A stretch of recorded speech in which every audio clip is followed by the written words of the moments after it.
more I feel me. And the more I embrace my age, the more I intertwine pieces, the more I throw spaghetti at the wall and ask questions, the more I remember my past experiences. I used to work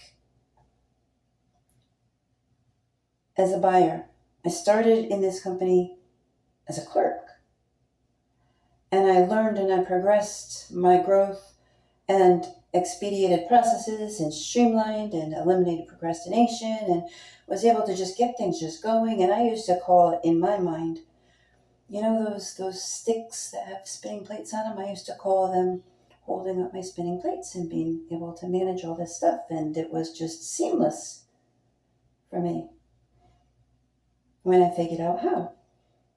And I learned the process. And then as I streamlined this, I had more time for this. And as I streamlined that, I had more time for that. And then I learned, and I had one of the most amazing instructors of life during business. And that was on-hand experience, listening to the professionals.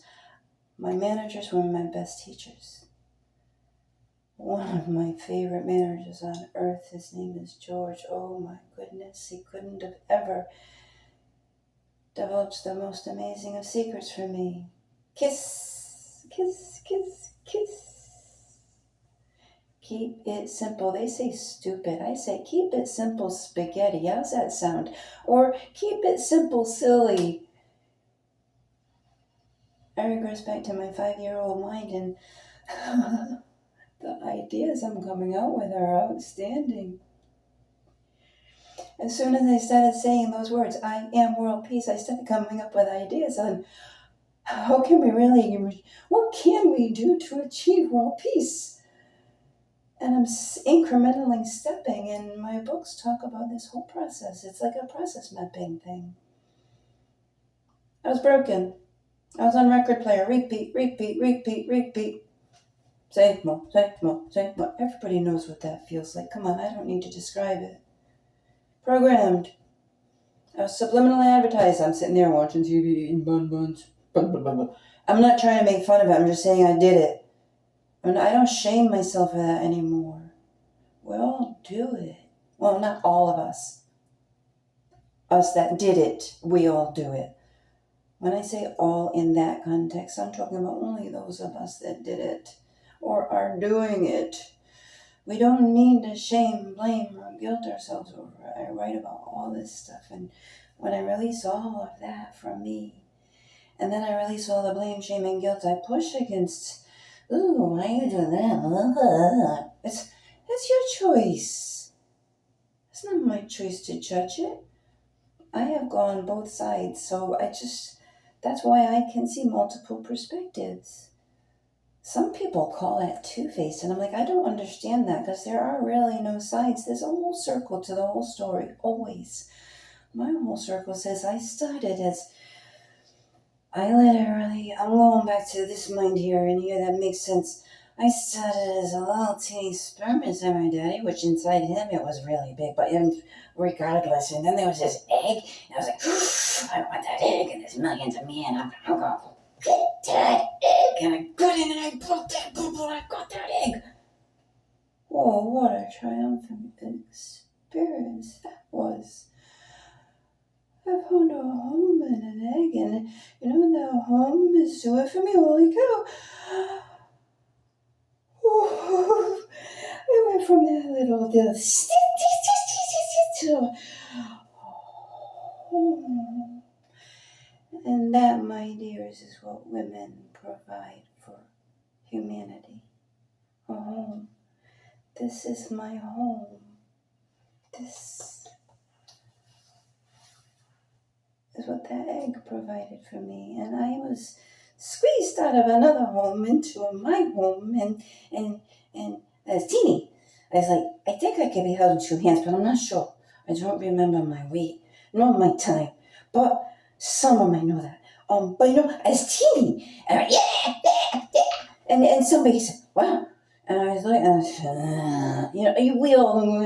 we did our own thing there too. But then I got bigger. And then I stop that. No, I don't want to stop that. Stop that. Oh, why? Stop that. Why? And then you go for a whole bunch of years. Why? Well, but they can. But how come they? And then you go through a whole bunch of that, and they say, well, go do that. What? Well, just do it. Well, okay, fine. I did it, now what? I don't know, you're supposed to get some out of all that. I am.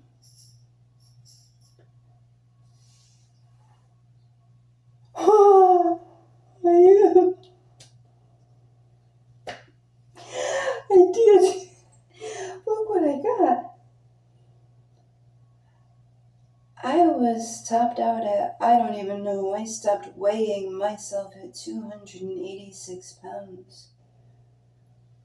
I was that blah, sitting on the couch saying everything that the TV told me to say. I don't shame myself for that. I was programmed to do that. It's okay. So I adapted to it. Some people adapted to worse. But, hey, listen. You can get over it. I didn't need to have surgery. I needed to fix this. The surgery did nothing. I've seen people have the surgery once, twice, 3, 4 times, and they're still there. So you can cut yourself up all you want and become a... I don't know what we want to... we all have our own choices. All I know is I started from a long time there, and I grew into all these shapes, and now I have this shape, and now I'm working on things like this. Because underneath here, on the skin, I'm not cutting it. I think I can heal it.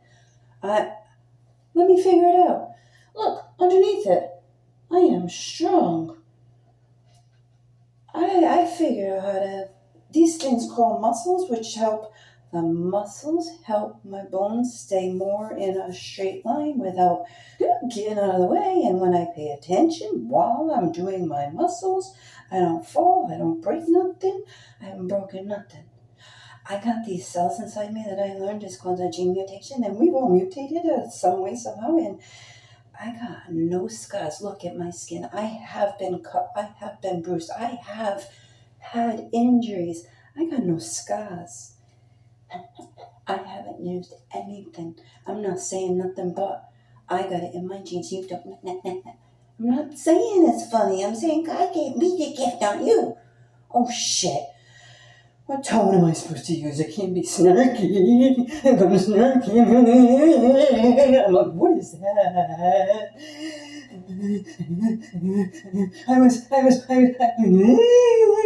Don't be snarky. It's a bad thing. Why? Huh?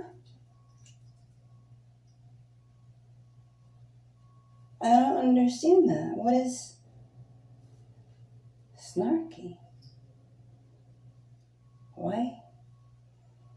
Why is being snarky such a bad deal?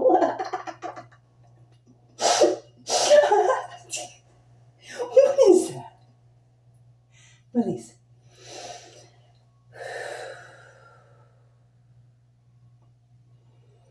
Every time I release something, I look more youthful. I'm sitting there saying, I'm embracing getting old. I'm not getting old as I get old, and I'm getting younger, and I haven't colored my hair in years, and I cut it all off, and this is what grew back. And I said, well, maybe it'll come in gray. And my mom said, you won't like looking gray. And I said, but I will. And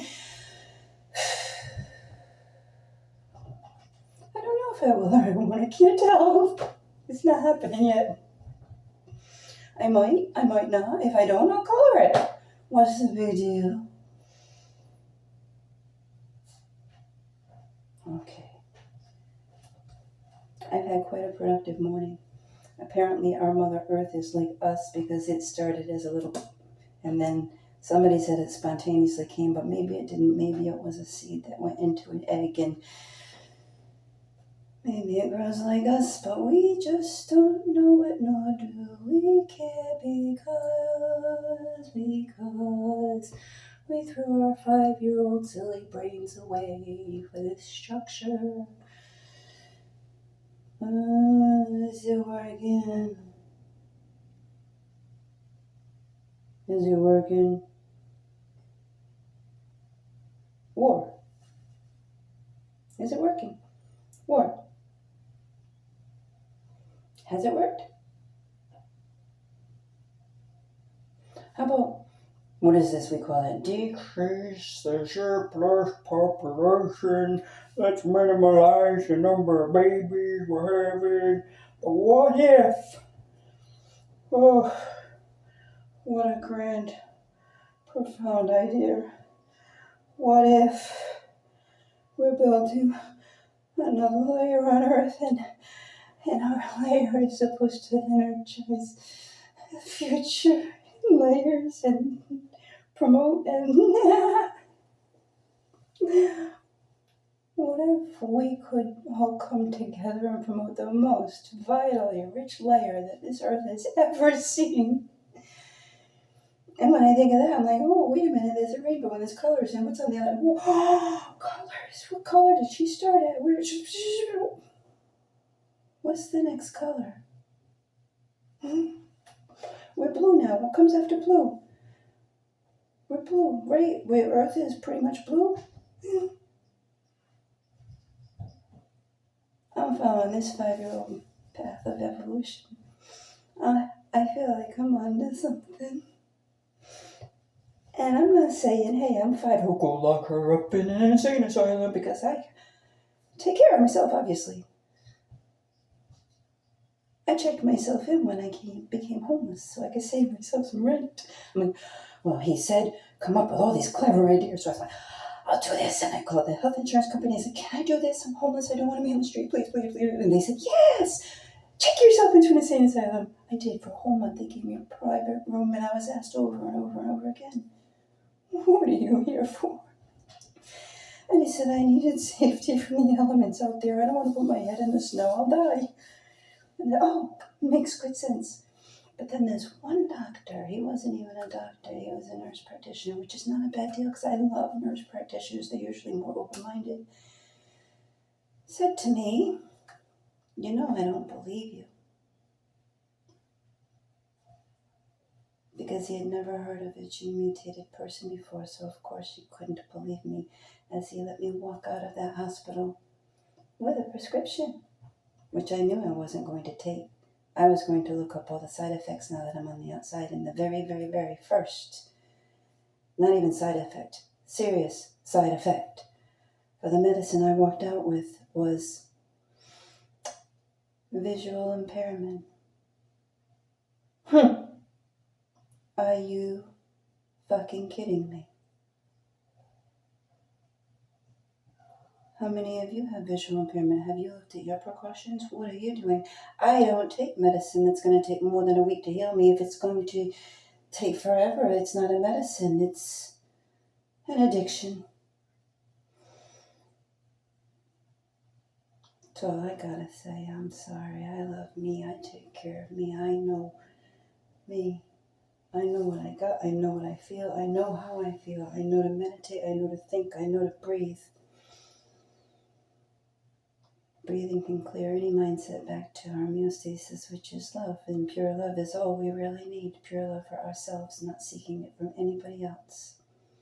If you think you need anybody else to make you feel any way, in any shape, in any form, then you're also programmed there.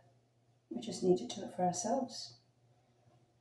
I never understood the concept, and I don't shame myself for it one bit, and I still sometimes don't. I still slip right back. It's an ebb and flow system, so hey, it is what it is. I make do with what I got.